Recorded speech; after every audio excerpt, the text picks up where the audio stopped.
Well, millions watched as German Chancellor Angela Merkel and her Social Democratic opponent, Per Steinbrück, faced off in their first and only debate ahead of the election. The 90-minute primetime debate may have been Steinbrück's last attempt to cut Merkel's big lead. Germany's financial health and the Eurozone debt crisis were among the topics discussed. The Chancellor is looking for a third term. Voters head to the polls in 3 weeks' time.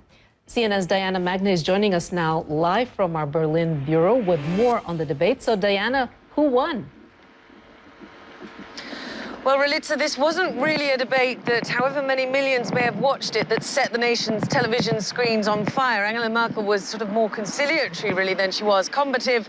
And in fact, if you look at the polls from the two of the four broadcasters who aired this debate, they don't even agree on who won. One of them says that Steinbrück won marginally over Angela Merkel because he was more powerful in his arguments, and the other broadcaster has it the other way round. In fact, Spiegel, one of the big sort of online websites and magazines in this country, drew a 0-0 for both of them, really because of the sort of lack of flamboyance of the whole 90-minute event.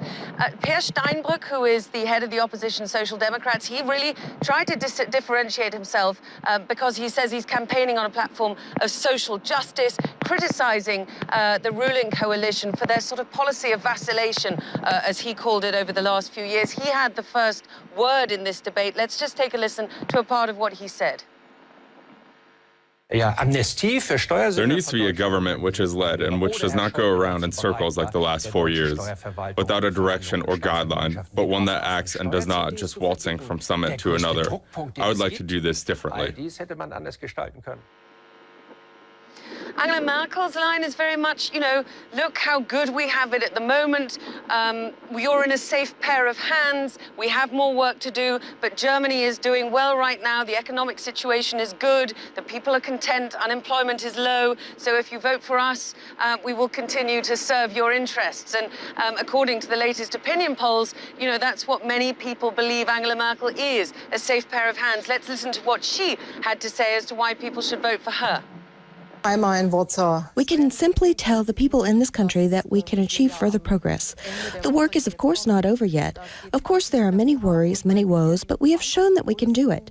And that in a difficult time, in a time during which we had the worst European crisis, that Germany is strong. Germany is a growth motor.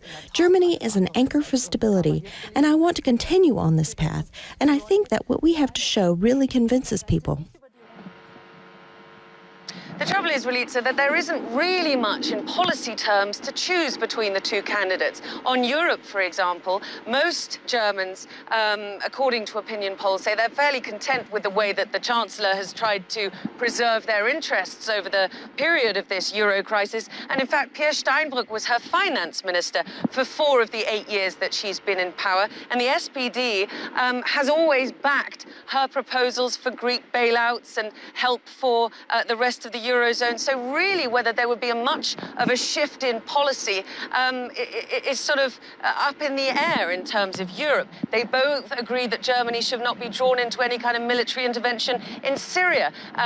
There was a bit of discussion about whether Angela Merkel should have been more forceful on, for example, the NSA data affair. But really, this is a sort of question of personality over politics, and Per Steinbrück has got a long way to go in the polls if he's to catch up with Angela Merkel. Relitza? Diana, thank you very much.